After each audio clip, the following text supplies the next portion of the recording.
You're listening to The Topcast, the original podcast for growth-minded instrumental music and voice teachers since 2015, with your host, Tim Topham. Our mission at Top Music is to empower instrumental music and voice teachers to find and nurture their innate creativity so that they can teach lessons that are innovative, integrated, and inspiring, and that will have a positive, lifelong impact on their students. Join us each week as we interview teachers and creators from around the world and unpack fun and exciting ideas to maximize your teaching and studio business success. Welcome back to the show, teachers. It's Tim here, and I hope you've had a great weekend. And if you're in the Northern Hemisphere, I hope you're enjoying your summer break and getting some time to recharge and relax. I know down here we've just had the Australian Piano Pedagogy Conference, which was fantastic down here in my hometown of Melbourne, which was even better. And you know what? It's the first time I realised the other day, since I really started Top Music back in 2010, that one of these conferences has actually been in my hometown. So that was a huge win. And it was great to see people like Nicola Canton all the way over from Ireland. Anyway, I hope you're well, and thanks again for tuning in. What do you do if you suddenly find yourself in a legal fight to be able to run your home studio? When the police are called and the council laws are against you, what can you actually do?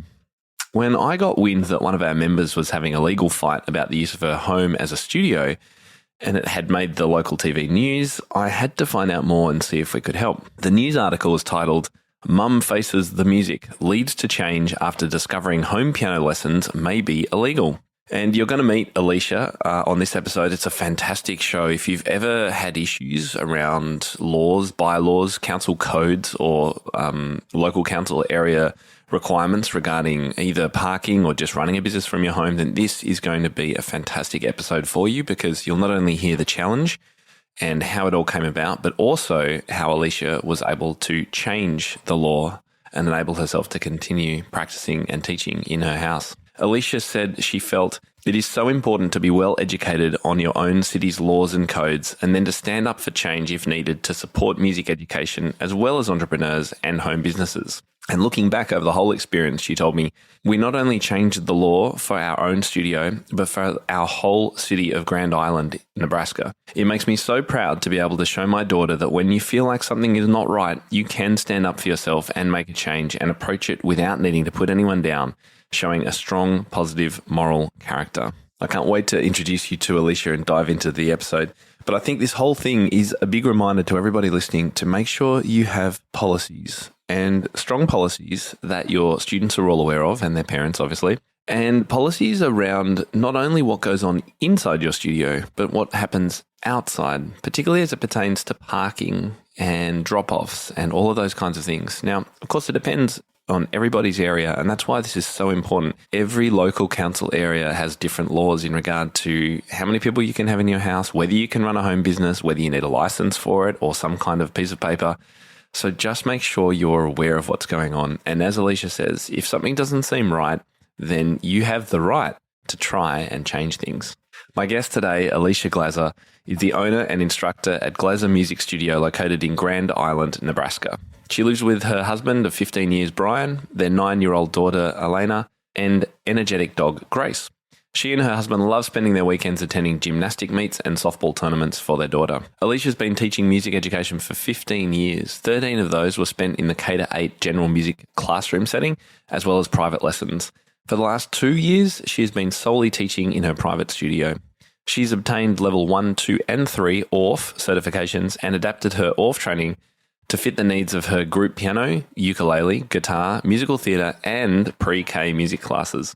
Alicia prides herself on providing children with a well-rounded, modern, creative experience of music that's in line with their goals and related to the music they love. Her goal is to ensure that the next generation of students continue to create music and love their instrument for the rest of their lives. It's so great to welcome a Top Music Pro member onto the show.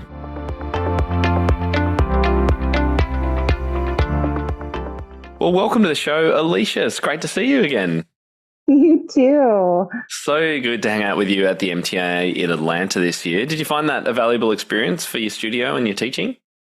So amazing. I had never been, and this was my first time. I took so many resources away, and the people that I connected with on a whole nother level. I was so used to teaching in the public school music setting where I always had other teachers, other music teachers to connect to.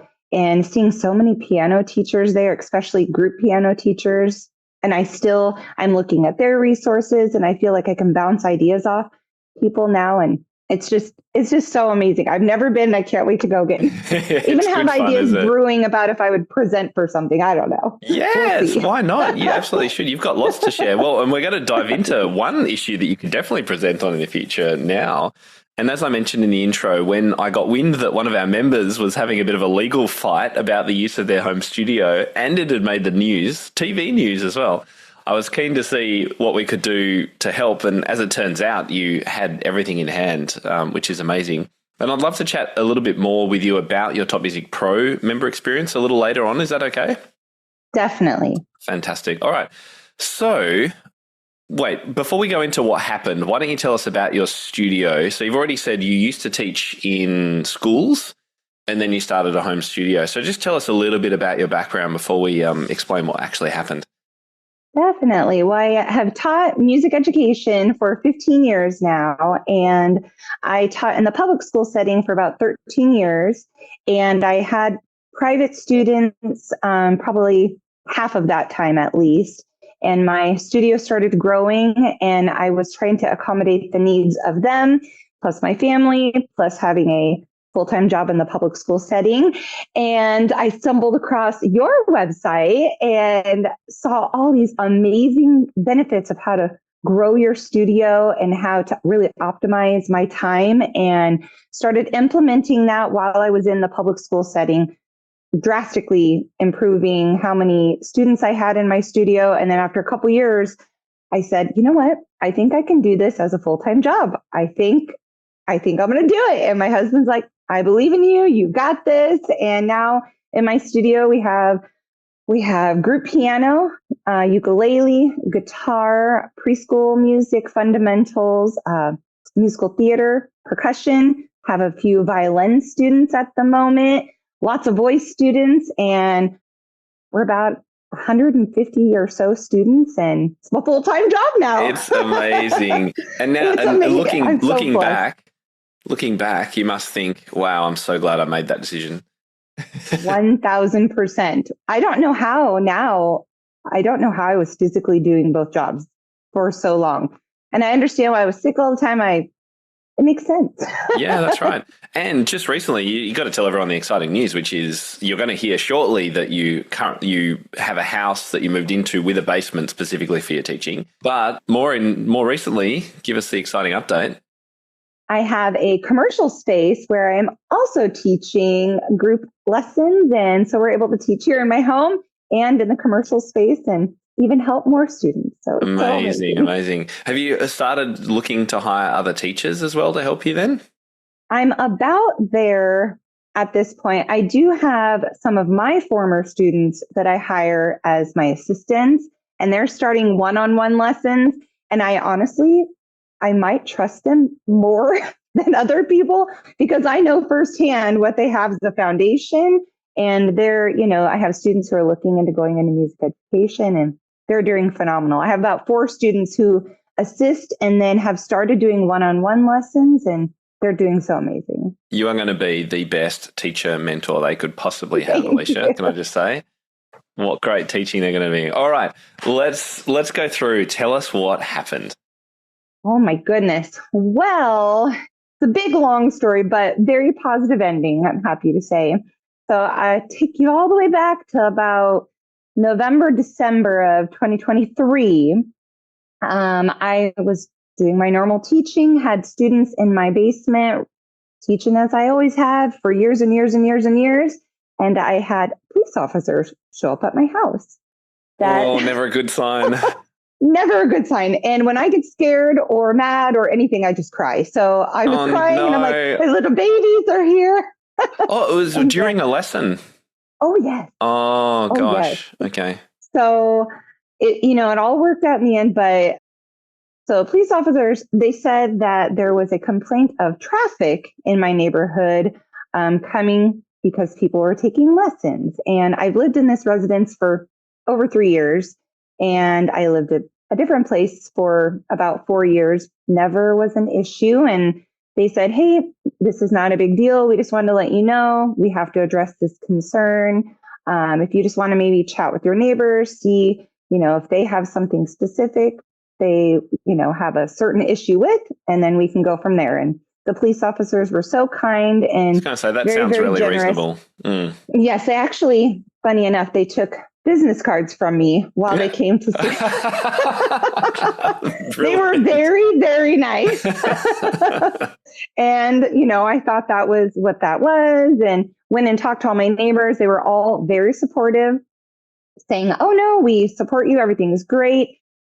There's nothing that we need to adjust on our end. A couple of people had said, yeah, there's some traffic here and there. We've had people, parking close to our driveway or something like that, but nothing else. And so I spoke with every neighbor, spoke with all my parents, and I spread out my lesson time so that the flow would be, so there'd be a little break in between the flow of traffic. And we live in a cul-de-sac, so it's really nice and easy to just drop off and go. And my parents know they're not sitting and waiting for their child. They drop off, they go the speed limit, they go out, they pick up. It's a nice rotation there. And we thought we were good to go. A couple months later, same thing happened. And a police officer showed up, said, hey, we got another complaint. It's our job to follow up. And at this point, I still had students in my class again. In one of the classes that I had, of course, I contacted the parents and let them know that this happened during lessons, because this is not a regular thing. I've never really had to deal with that ever. And one of my students' parents is a lawyer.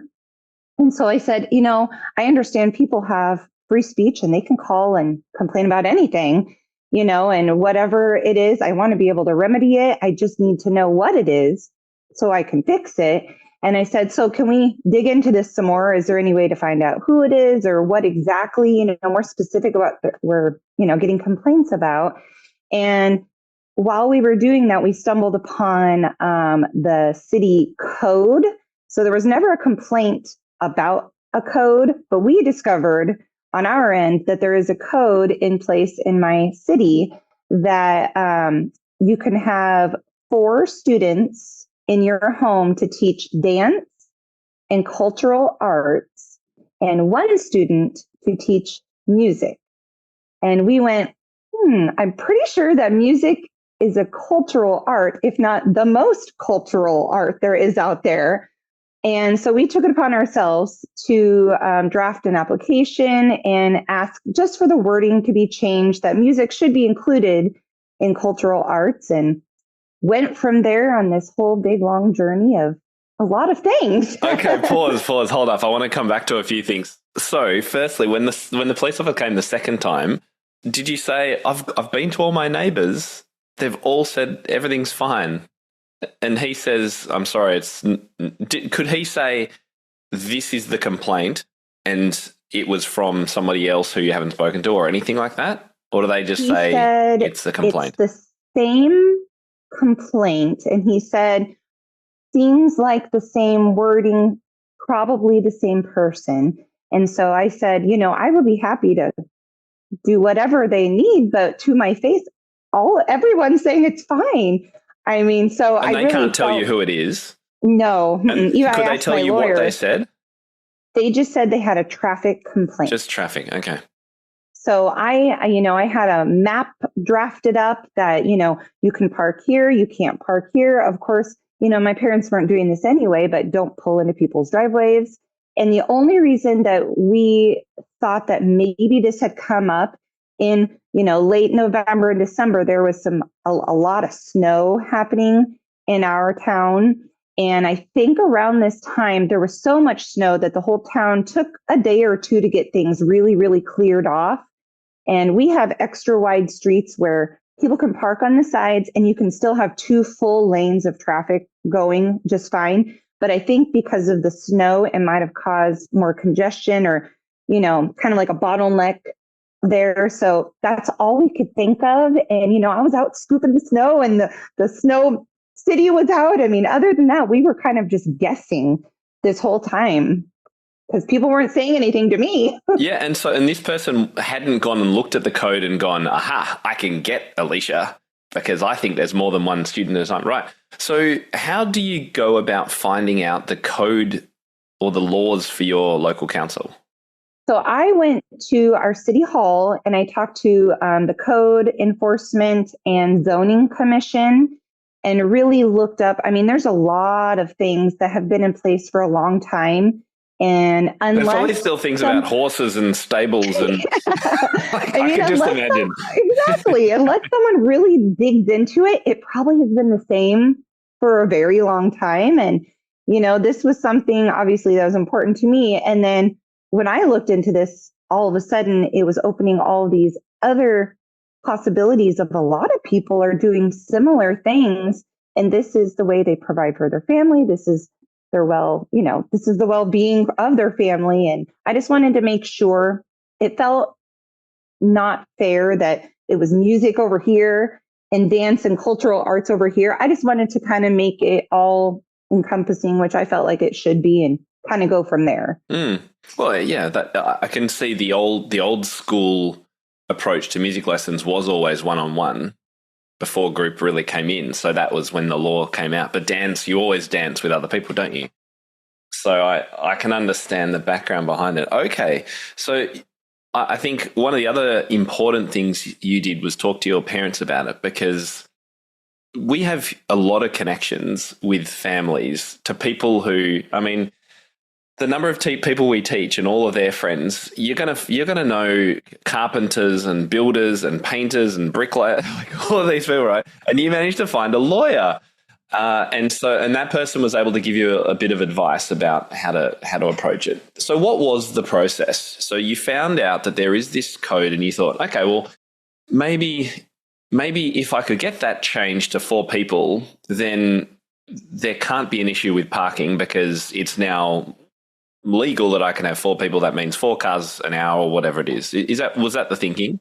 Yes, definitely. And parking. I mean, the streets are public property. Anybody can park on the street. And so we definitely wanted to just make sure if there was any way to say, we're doing all the right things that we should be doing on our end, we were going to take care of that. So I filed an application. And when I did that, then they put me on the docket to come and talk to the Zoning and Planning Commission about a month and a half later. Sounds a bit scary. That meeting, yes, I've never done that before. Is that like an interview with like 4 people in front of you? And oh yes, like it wasn't a courtroom, but it's like a city hall. Yeah, So they're like up here, and I'm like down here. Oh no, are you serious? Oh yes. Oh gosh. Okay. And I'm very positive person, but I'm like, okay, we got this. And I wore my studio t-shirt, and we had parents that were there and lots of supporters, but I felt confident going in to that meeting, but that one really was the harder. I had to go to 2 meetings. So that one for the Zoning Commission, I really had to show them not only the importance of group lessons or lessons in a group, whether it was piano, guitar, voice, whatever, the importance of being in the group. And then I had to show them the benefits of it being in my home versus somewhere else, which there are benefits to both, but especially with certain things that I do, like my preschool music classes, it feels very comforting for them to be in my home. And just in my own little neighborhood here, I have almost half of my students either ride their bike or they walk to my house. I have kids, they're my backyard neighbors, where if they did not come to my house, they wouldn't be taking lessons because their parents might even be home to transport them at that time. So I really wanted to highlight that, and then really had to show them the importance of group lessons versus one-on-one. And then they made a recommendation to the city council, which was a month later, and I had to go do the same thing again. That time at least it was easier, but we filled the whole room with Glaser Music Studio t-shirts. Yeah, and I had to just look forward. Great. I had littles there, and I just had to look forward because I was just going to cry because I just was so thankful that they were there. For all the support. Yes. It was amazing. And at least the city council was a little easier because they had the background, number one, but there's a lot of people that are familiar with education or have educational backgrounds and already know the benefits of teaching in a group. And there were a couple of people even on there who had seen me teach firsthand. And even the mayor had to abstain from voting because his wife is a piano teacher. Oh, and I thought, interesting. Nice. Wonder what little conversations happened behind their closed doors. It was wonderful. So that was kind of that process. Yeah. Now, I noted in the documents, and Alicia has very kindly allowed us to share these documents in case it's of use to anybody else in the same situation. So on our show notes page, you'll find the links to both of those documents. Amazing. Thank you so much, Alicia. I noted that you referenced some research about group teaching, which I hadn't seen before, from the University of Ankara. Is it in Turkey? I believe so. In Turkey, yes. Can you give us the overview of that? Of course. So going into all of this, I just wanted to make sure I didn't know what kind of questions they were going to ask me. I have a lot of training, with my own degrees, but I wanted to make sure I wasn't just talking in my own opinion or seeming like it was coming just for me, backing up the evidence that I was presenting. I felt, evidence. And so I did some research and came across this study out of the University of Turkey where it really had nothing to even do with music, but it had to do with education in a cooperative learning. So in a group or blended group, sometimes individual versus individual, with the focus on performance anxiety and then the ability to perform better in each setting. And it was really awesome. It was like 60-some% was the group, and then it was 40-some% in the individual, and a lot of it related to the performance anxiety. And that's one of the reasons I love teaching in a group, because it makes students calm. It gives them a sense of community. They see their friends. This is, a nice little friend time for them. Oh, and we learn music while we're here. And so I wanted something to show, and not even from just my own words, but something that even out of the United States, that this is something that is worldwide, that is beneficial for the success of our students. And we need to keep it up here in Grand Island, Nebraska. Yeah, that's right. Top Music Pro enables you to be a pro in your own studio because you don't have to reinvent the wheel and you don't have to make up all the answers yourself. You have support. I think of Top Music as the pot of gold at the end of a rainbow. This site is the whole pot of gold, and there's gold pieces in there that I didn't even know existed. I am actually teaching a full studio. They're coming online from miles away, so I am certainly thriving. So what Tim has done is build a global community of piano teachers who are interested, who are engaged. And when you become part of this community, you feel empowered. My life is different now because I'm not just in an isolated little studio. I have learnt that there are other people out there going through very similar learning curves and sharing these ideas. I've really gained a lot of skill sets where my teaching is far more creative, far more innovative. I have resources so that I can add to it things that I didn't know. My life and my business are different now because I have the three things that I really wanted: less stress, more money, and more time. It's going to be fun. Like, I got excited about being a piano teacher. It's revolutionized everything that I do. I think I've become a more thoughtful teacher, a more organized teacher. The quality of my teaching has deepened. I feel like I can do this. I feel a sense of hope. I love the creativity it fosters and the openness to thinking outside the box, and it's energizing. Joining Top Music really solidified that. Like, no, this is your career and you can make a career out of this. That has really helped me be proud of what I do. It's made such a tremendous impact on the way I think about teaching. It keeps your mind open when you have so many ideas. My best win from being on Top Music Pro is just having a lot more peace of mind as a teacher and as a business owner. It just gives me that less amount of hours that I have to do with research and everything. It's a really good place to spend a few pounds, a few bucks a month. What you get from it far outweighs what you have to pay into it. My biggest win with Top Music Pro was increased student retention and increased income. I have a lot more confidence in how I'm teaching, and I have the resources that I need when I do have questions. I probably went from about 35 students to maybe like 65. I ended up doing 3 classes and I had a waiting list. If I hadn't signed up with Top Music Pro, I probably wouldn't have realized that teaching piano is a real job and you can build your whole career around it. So you did the first meeting with the zoning people and they went, thank you very much, we will take that on board, and probably didn't say yes or no. And then you went back to the city council meeting with all your fans and the studio people supporting you. Does someone proclaim and like bang a gavel saying yes, approved at that moment? They do. Oh, yes. There was a gavel and there was discussion. And, at first we had proposed, because my largest class, not all my classes, but my largest class has 8 students. And right now my studio looks a little different because of the ruling of 4 students, which is wonderful and amazing. And we're able to do that just fine. But we had proposed up to 8 students. And I gave some diagrams and some tables of the percentages and why this is beneficial. They had discussion on 8 versus 4 versus 1. And then someone had to make a motion. And then there had to be a second. And then they had to vote. So there was actually more than one motion and vote. There was someone that said, yes, I support 8.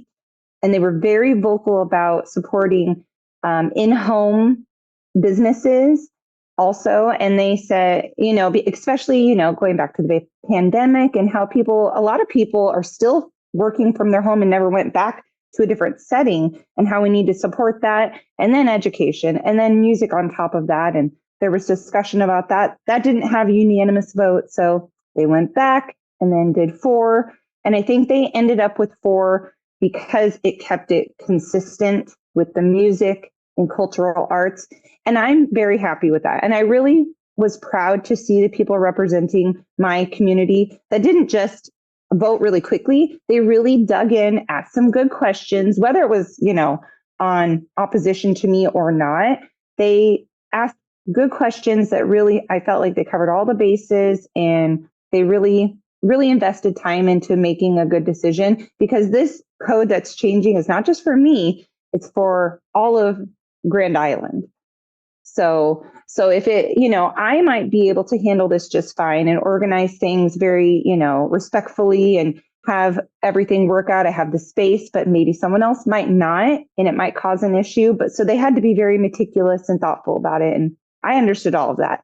And those questions came back to you on the stand, so to speak. Yeah. So that they would ask you questions. Yes. Yeah. They came back to me, and then my lawyer was also there to kind of handle that, especially addressing things. If people that were complaining had said things, there were a lot of untruths that were said. And he was very clear about, just because it was said didn't mean it was true. And people can see all of that when they read everything. Most of what they said was untrue.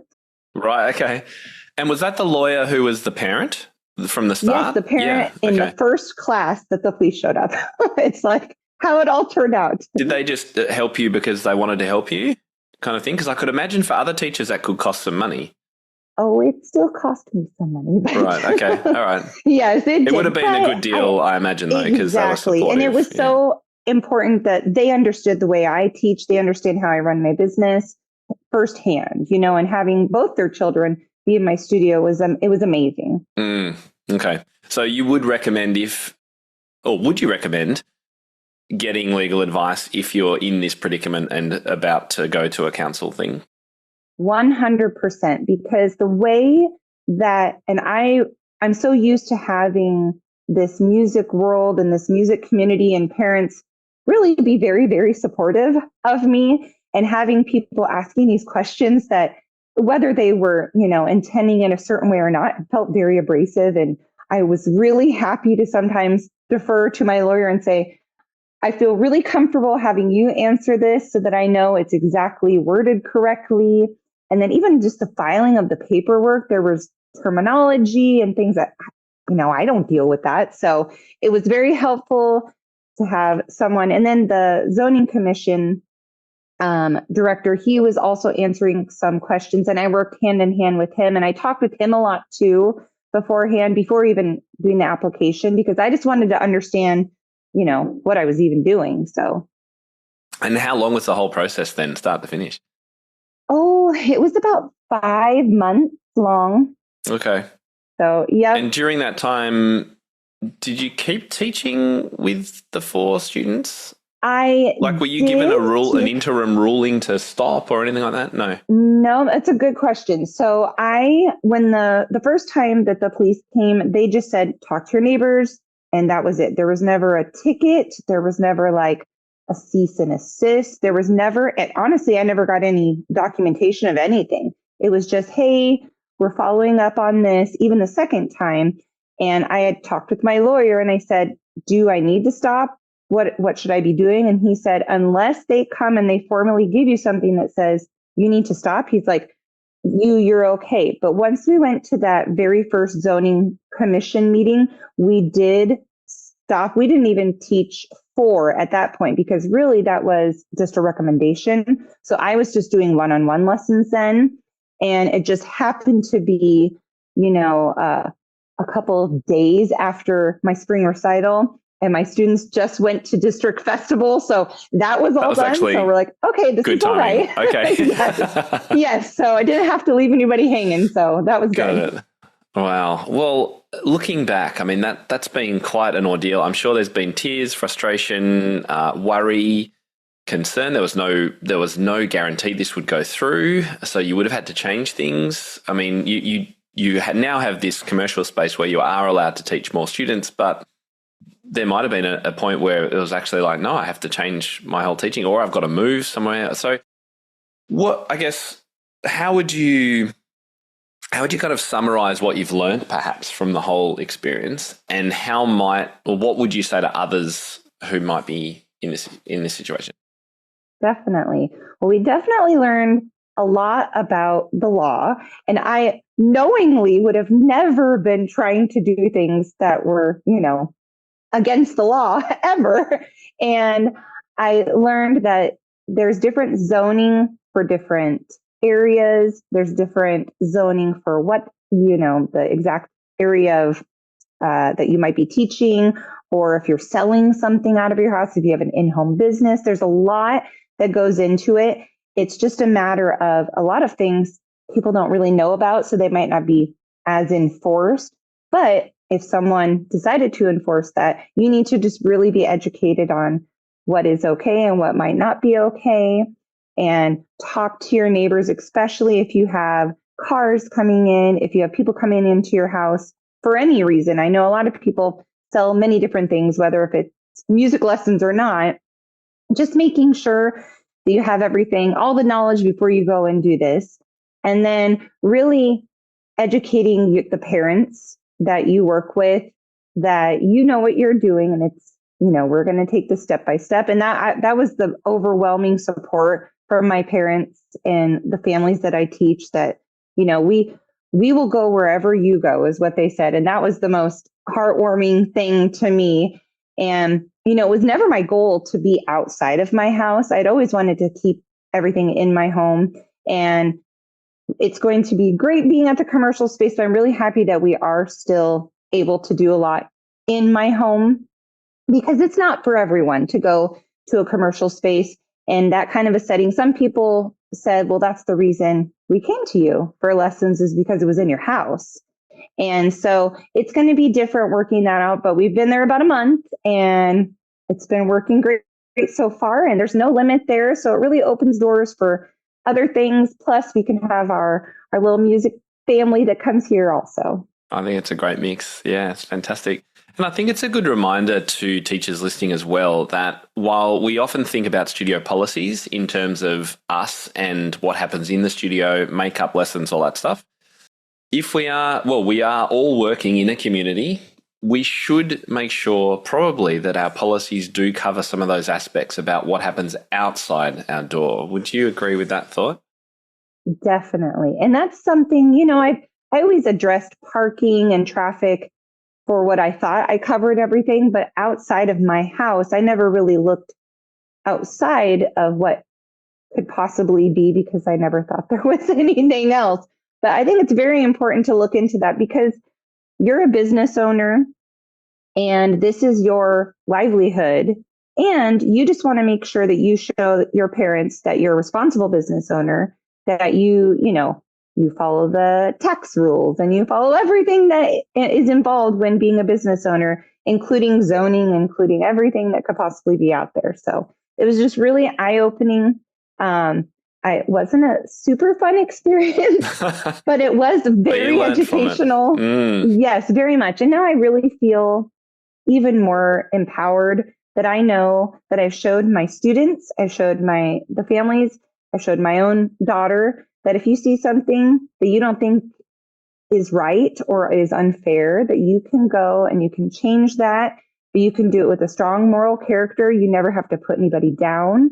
You can hold yourself with high integrity while you're doing that, and you can do it with a positive vision. And no matter what the outcome, you stay positive and things are going to work out. But I'm glad things ended extra positive to show them you can change things if you don't think it's right. Yeah, what a great message, particularly for your daughter, as you said. So I've got to ask, did you ever find out who put these complaints in? We finally did. Oh, you did? We found out like half and half. So we found out the first half, of I think the initial person at the zoning commission, because they wrote in a letter, but they were in attendance, but they never spoke at the meeting. And we had lots of people that stood up and spoke. So we found out then, and then at the city council, they finally got up and spoke, and we found out then. And I was really proud of one of the people on the panel. They had said, I was at the person on the city council. They said, I was at the zoning and planning commission, and we were hearing all these positives about Mrs. Glaser and lots of people in support, but people that were on the opposition weren't standing up and saying anything. And then he said, that spoke to me a lot, that they weren't able to stand up and confront in person. And so that actually played in our positive, because they said, it's really easy, nowadays to sit behind a screen and say some things or do things anonymously. And unfortunately, it was people that we know very well and that I talked to face to face. And really, I think was it somebody that you went to after the first police meeting? No way. And someone I thought confided in to I was telling them everything. Honestly. No. Yes. You were telling them okay, this is what I'm going to do to. Oh. Yep. And this showed me, wow, you are really trusting, Alicia. But when people are saying things to your face, even crazy things like doing cheers, go Team Glaser, go Team Glaser. I mean, very strange things were happening. I mean, why wouldn't I believe these people are supporting me? How far away from your house was this person? Oh, next door. Alicia, yes. That's, oh my gosh. I thought you would say, no, you never found out. They never showed their face, too scared. Because I'm sure there's lots of people out there who complain and just complain for the sake of complaining. They've got nothing better to do, or they're just grumpy. Wow. So it was really disheartening. And that was, I think, the most heartbreaking part of it. It would have been easier if I didn't know the person, I think. Yeah, I think so too. But it taught us a lot. And it is very tricky when you have a daughter who roams the neighborhood and everybody is her friend. How do we address that now? And the dynamic of our whole neighborhood. So, we're having team meetings for the neighborhood, and, we're very respectful, but I just know maybe I don't need to share all of my personal life with everybody. But I just think everybody's my friend. Oh, Alicia, you are such a personal, joyous kind of person to be around. So, I'm not surprised you can't turn that off easily. So, wow, what an experience. Thank you so much for sharing all of that. I would love to just change tack just for the last couple of minutes, because you mentioned the impact of Top Music Pro earlier. You've been a member for about 5 years now, both as a studio member and also on our Light plan more recently. What would you say has been the biggest benefit for you of being a part of Top Music Pro? Definitely, especially at the beginning, all of the resources about running a business, about just really doing your due diligence before you're like, hey, I'm going to do this, getting the background knowledge, all of the resources with composition. My students have dove into lead sheets and pop music like crazy. And I'm able to, sneak in all the theory where I'm like, chords and inversions, but they think they're just playing all these cool pop songs and it's amazing.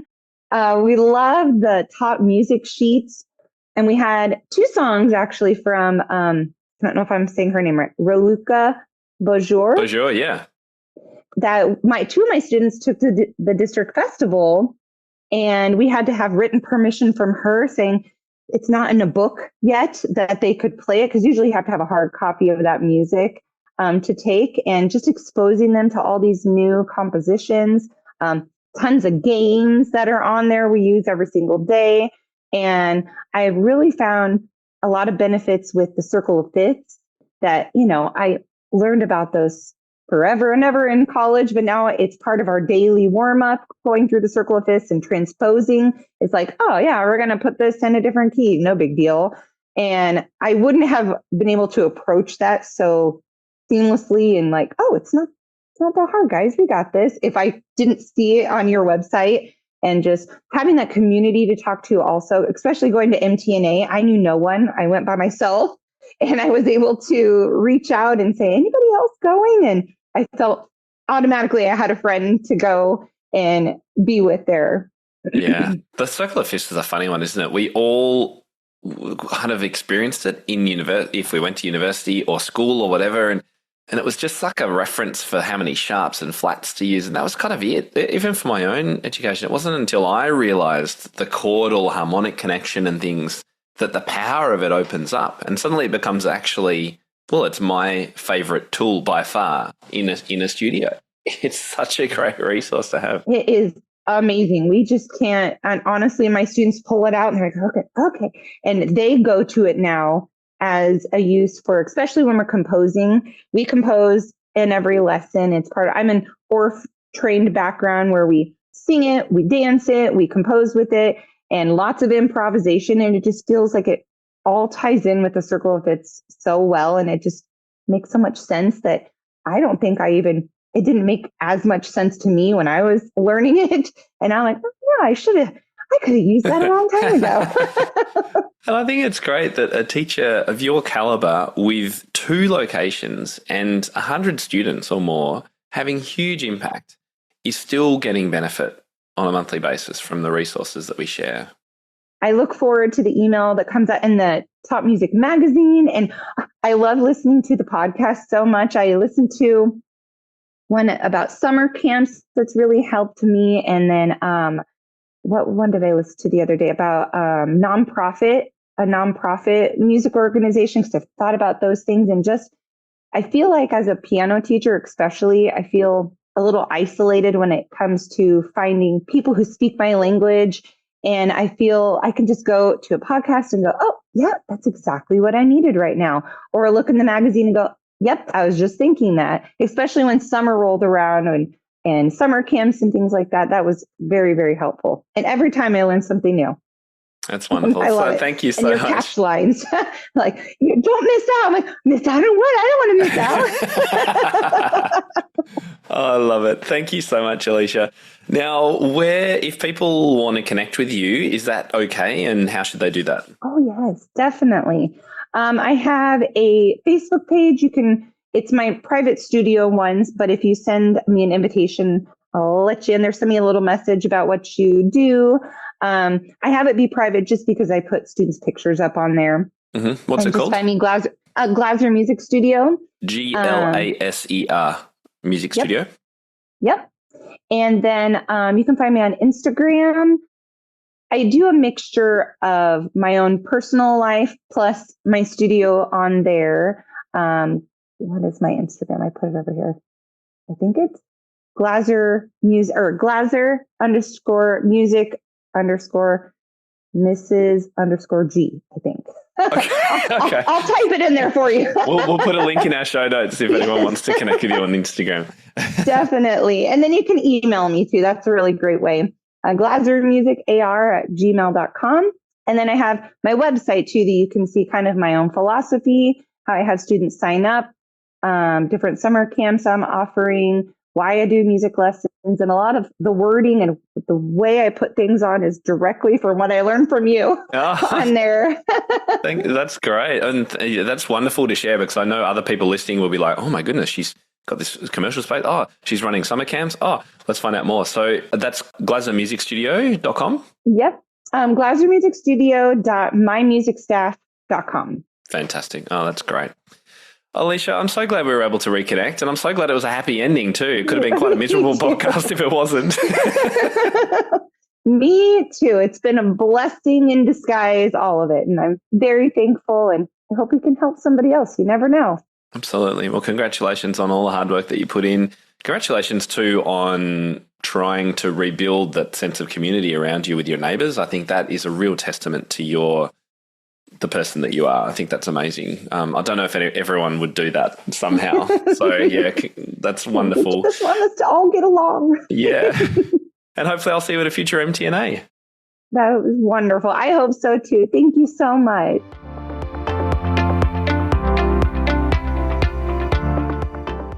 Well, I hope today's show has been instructional and informational for you. If this has been an issue perhaps that you have faced in the past, maybe it's given you some thoughts about how you could make change in your area. But if you're just getting started perhaps, or you're moving to a new area, then hopefully this will also give you some skills and suggestions for how you might go about finding out more about the laws and codes of your area to make sure that you can comply. I really want to thank Alicia for being so open and sharing so much about this experience. It's been really, really helpful, and I hope this will continue to be a valuable episode well into the future for music teachers coming into the profession. Well, that's the end of the show for this week. I look forward to catching up with you again, same time next week. I'm Tim Topham, and you've been listening to The Topcast. I'll speak to you soon. How do you keep up to date with all the latest trends and research into music education? How do you connect with other teachers around the world and make sure your teaching stays fresh and relevant for students of all ages and stages, both now and into the future? I created our Top Music Pro membership to be the one-stop shop for music teaching resources, training, support and community, and I'd love for you to come and join us inside. With over 40 comprehensive training courses, hundreds of teaching demonstrations and lesson plans, free monthly sheet music, discounts, and all the business and pedagogy support you could ever need, Top Music Pro is the community you've been looking for. If you're ready to level up your learning from the podcast and join thousands of other teachers in our global network, head over to topmusicpro.com today. If you enjoy this show and want to hear more of our work, be sure to subscribe to this podcast wherever you're listening today. For links and resources mentioned in this episode, visit us at topmusic.co/podcast or check out the show notes. I'm Tim Topham. Thank you so much for listening. Enjoy your week ahead, and I'll catch you next time.